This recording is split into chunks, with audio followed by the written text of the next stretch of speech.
Hi everyone, this is Lincoln. Today is 8th of December 2024, Sunday. This time I'm going to talk about 마이크로소프트에 대해서 말씀드리도록 하겠습니다.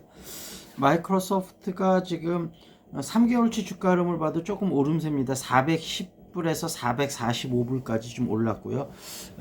토요일날 새벽에는 443.57불이고 지난 10년치를 보면 전체적으로 쭉 올랐습니다. 그래서 오픈 AI 쪽하고 오픈 AI가 개발한 AI 쪽을 마이크로소프트에서 적극적으로 활용하는 것 쪽으로 계약을 했다고 합니다. 그래서 마이크로소프트가 아시겠지만 엄청나게 고성장을 하다가 스마트폰 시장에서 제때 대응을 못해서 회사가 정말 어려운 시절까지 갔지 않습니까? 그때 이제 그 클라우드 쪽으로 집중을 하면서 회사가 그래도 좀 경쟁력을 어느 정도 확보하고 웅크리고 있다가 AI 쪽으로 들어오면서 다시 한번 화려하게 날갯짓을 하고 지금 올라가는 모양새인데 어찌됐든 마이크로소프트가 어떻게 AI를 활용해서 다시 한번 전성기를 구가할 수 있을지 당분간은 조금 긍정적인 시각으로 보셔도 괜찮을 것 같다 이렇게 말씀드리도록 하겠습니다. 그리고 이제 시사 이슈로 넘어와서 어제 이제 그 윤석열 탄핵은 결국 불발이 됐습니다만 국민의힘에 약간 꼼수 같은 수가 있었죠.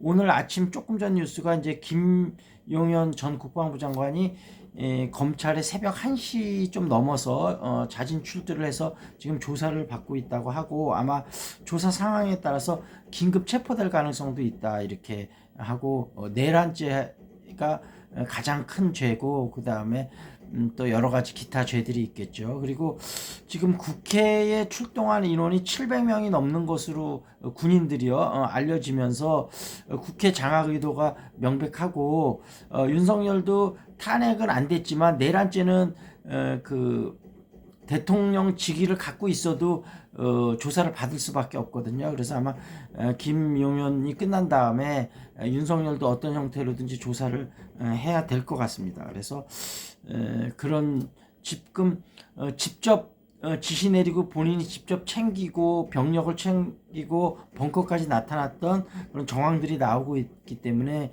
그런 부분에서 내란죄에 대해서 엄하게 물어야 될 것 같다 이렇게 말씀을 드리고 그 다음에 한동훈 대표의 약간의 이중 플레이였는데요. 그때 윤석열하고 금요일 날 만났을 때 아무 소득이 없었다.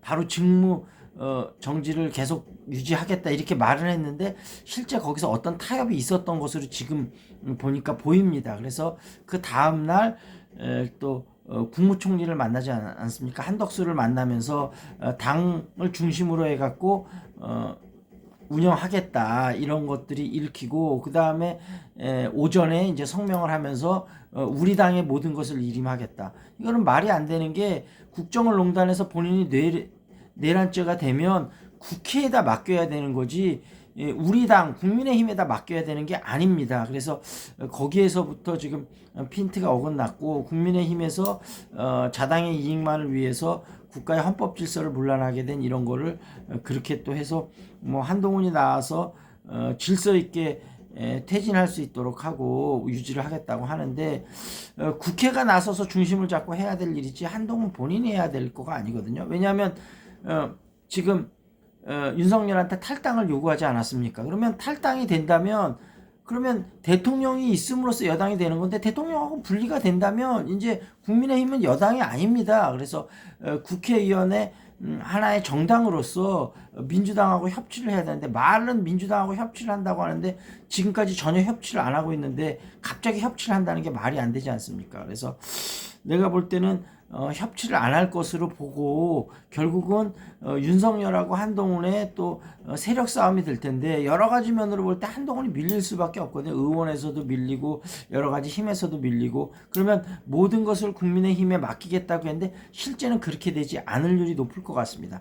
그러다가 정말 뭐 확률은 낮지만 북한을 뭐 타격하면서 다시 제 2차 비상계엄이라든지 이런 사태가 발생이 된다면 정말 걷잡을 수 없고 그러니까 국민들도 그걸 용납을 못하겠다는 부분 아니겠습니까? 그래서 이런 부분에 대해서 빨리 바로 잡아야 될 것 같다. 그렇게 이제 말씀을 드리고 그다음에 아까 이제 진보하고 보수에 대해서 이제 보수는 계산을 통해서 하고 그다음에 진보는 그 정의를 추구를 한다고 그랬잖아요. 근데 이제 말씀드렸다시피 두 개가 옳고 그른 건 없고 두 개를 적절하게 그러니까 결국은 우리가 하고 있는 자본주의도 결국은 개인의 이익을 인정을 하는 데서 시작을 하는 거거든요. 그러니까 기본적으로 인간이라는 것은 개인의 이익을 위해서 움직이고 그 다음에 본인이 속한 조직을 위해서 움직일 수밖에 없다는 건 인정을 해야 됩니다. 다만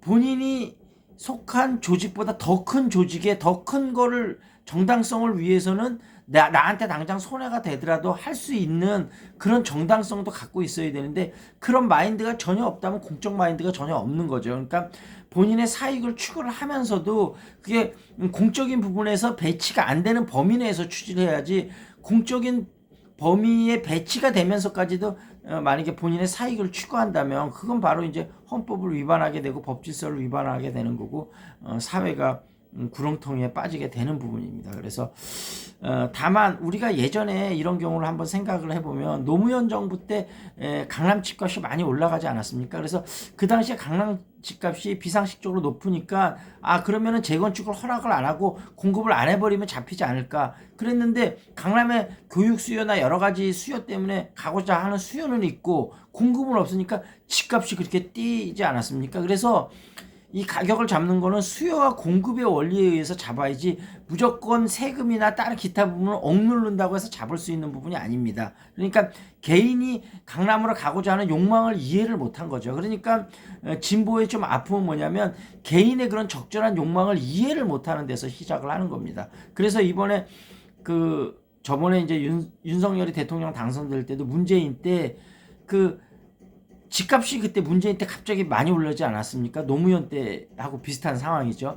그러다 보니까 갑자기 종부세를 내야 되는 사람이 많고 세금을 내야 되는 사람들이 많아졌는데 그 부분에 대한 그 마음을 이해를 못한 거죠. 그리고 우리나라 같은 경우는 종부세는 명백하게 이중과세이기 때문에 없애야 됩니다. 부자들 때문에 배 아프다 이렇게 생각하시면 안 되고 대신 우리나라 보유세는 올려야 됩니다. 다만 보유세를 올리면 양도세는 내려줘야 되거든요. 근데 양도세는 안 내리면서 보유세는 올리려고 하고 그 보유세의 어떤 일종의 편법적인 부분이 종합부동산세죠. 그러니까 중산층이나 이런 부분 사람들의 불만이 폭증했던 겁니다. 그러니까 그런 개인의 이익을 추구하고자 하는 마음을 진보에서 이해를 못한다면 결국은 정권을 뺏어왔다 다시 또 뺏기게 됩니다. 그나마 다행인 거는 이재명 대표가 굉장히 어려운 환경을 겪었기 때문에 어려운 과정도 알고 나름대로 본인이 변호사로서 성공하고 시장 이렇게 하면서 성공을 하면서 어떤 가진 사람의 마음 그러니까 양쪽을 다 좀 이해할 수 있는 사람이거든요. 그리고 뭐 인성이나 이런 부분에 대해서는 우리가 또 논의를 해봐야 되겠지만 어떤 능력만큼은 확실한 사람이거든요. 그러니까 국가 지도자로서는 법의 테두리 안에 있다면 인성도 정말 중요하긴 하지만 능력이 있느냐가 정말로 국가 지도자는 중요합니다. 이 부분은 제가 다시 한번 왜 그런지 부분하고 그런 부분을 다음에 다시 설명드리도록 하겠습니다. 어찌됐든 김영현 국방부 장관이 긴급 체포가 돼서 빨리 윤석열까지도 본격적인 조사가 이루어졌으면 좋겠다 이렇게 하고 말씀드리도록 하겠습니다. 자, that's it. This is Lincoln. See you next time.